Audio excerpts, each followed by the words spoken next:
Why will most people's motivation die this year? And how can you keep your and your team's motivation at its peak?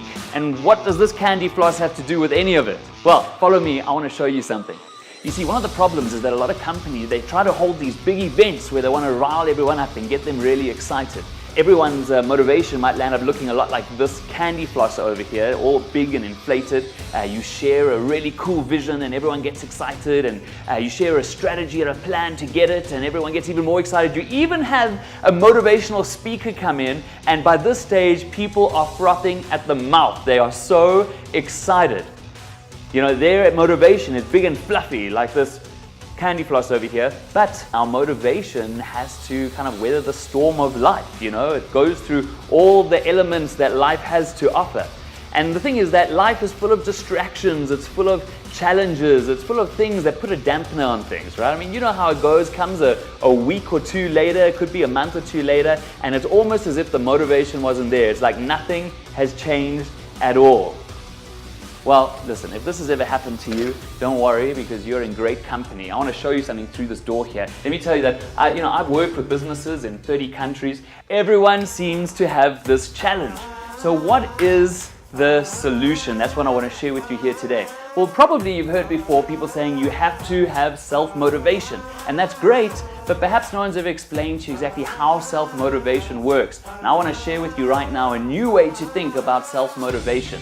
I'm going to deconstruct it for you, because that's what my mission is. As a global speaker, an author, and an expert mentalist, my mission is to deconstruct influence so I can teach it to you and you can go out there and get what you want in positive ways. And I don't just mean influencing other people, but also influencing yourself.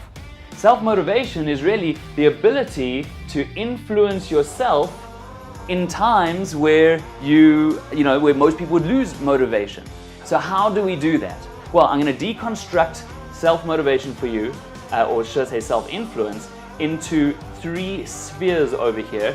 And these 3 spheres represent 3 subconscious questions that your mind is asking about yourself the moment you are presented or you think of a massive goal or a vision that you want to achieve. And the more positively you're able to answer these 3 questions about yourself, the more influence you'll have.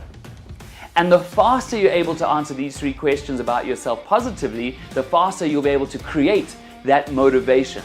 So let me give you those 3 questions right now, and let me remind you that these are subconscious questions, so your mind doesn't even realize that it's asking these 3 questions about yourself. Here's what they are. The first one is, am I reliable? Am I a reliable, consistent person? The second question is, am I capable of helping myself achieve this goal?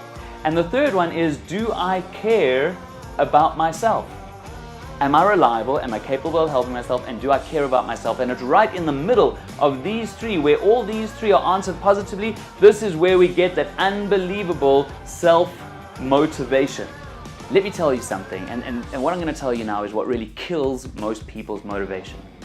Let me ask you something personal. Have you ever had a dream or a goal that you want to achieve, you had a big vision, maybe you sat with your team, you guys wrote it down, maybe you sat with your partner or your spouse and you guys maybe put like a vision board together, you had pictures to it, but whatever that dream or goal was, perhaps a few months later you got caught up in life's distractions and you forgot about those and they didn't really materialize.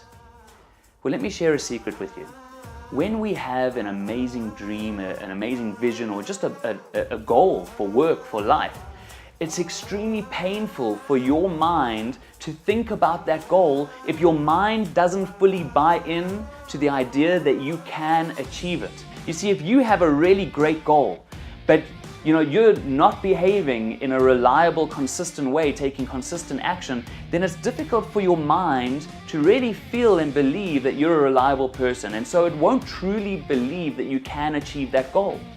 And so it's painful to think about that goal if you don't think you're going to achieve it. If your goal is really big, chances are you need to learn and grow as a person. And if your mind does not fully buy into the fact or see that you are learning and growing on a consistent basis, then again, it won't believe that you can achieve it.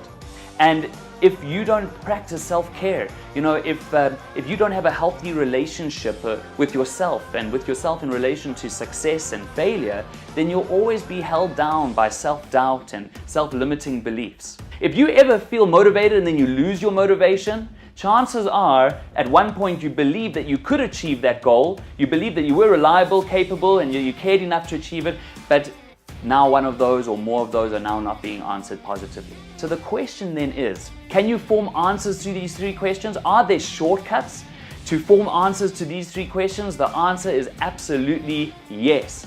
And the secret to doing that is what has helped to build empires. So I want to share that with you. By the way, I have a gift for you. There's a link with this video or down in the comments where you'll be able to download this diagram. But if you lead a team of people, let me ask you a question. Would you want for them for the next year to have the kind of motivation that's more like a sugar rush, where you have like that candy floss, you have a huge spike of motivation and then it just crashes? Well, if your answer to that is no, then I'd love to come spend time with your teams to share with them my session all about the art of creating self-influence.